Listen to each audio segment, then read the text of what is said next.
What are our earliest references to the people of Israel and to Adonai as the patron deity of Israel? Hey everybody, I'm Dan McClellan. I'm a scholar of the Bible and religion. The fit for today is the Spawn #1 cover by Todd McFarlane. Our earliest reference to the people of Israel comes from around 1208 to 1210 BCE. It is an inscription by a pharaoh named Merneptah, and it's part of this 10.5-foot tall victory stele.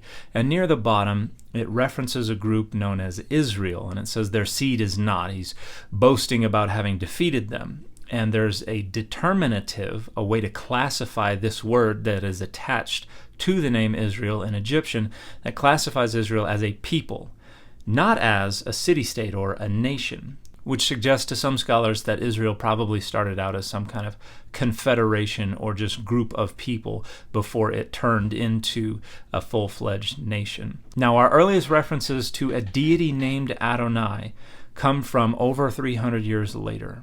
Toward the end of the 9th century BCE, we have 3 inscriptions that either refer to Adonai as a deity or contain names that have Yahwistic theophoric elements in them. So one of these inscriptions is the Mesha inscription, and it refers to Adonai as likely the patron deity of Israel. It talks about defeating Israel at Nebo and carting away the vessels of Adonai.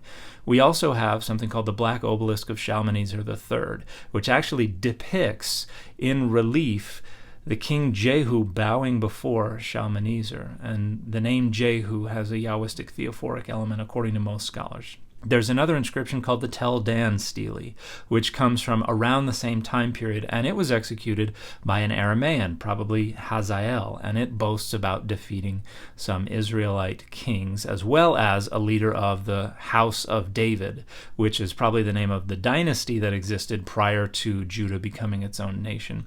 But the kings also have Yahwistic theophoric elements in their names. And so this leaves us with a question. How did we get from Israel, which means El contends, and El is the name of the Northwest Semitic patriarchal high deity, to Adonai as the patron deity of Israel, who is represented in the earliest layers of the Hebrew Bible as more of a storm deity, a youthful warrior deity, who in the broader Northwest Semitic literature is a distinct deity from El and occupies the second tier of the Northwest Semitic pantheon?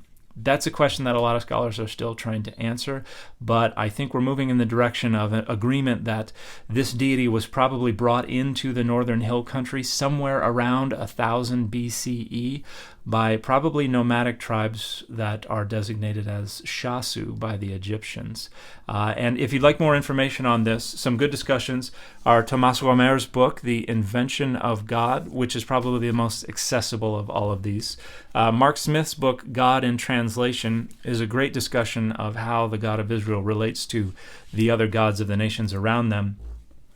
Daniel Fleming's book, Adonai, Glimpses of History in a Divine Name, is a great discussion of Egyptian inscriptions from the 14th and 13th centuries BCE that refer to a land that seems to have a very similar name to the name Adonai, but it's not yet a divine name.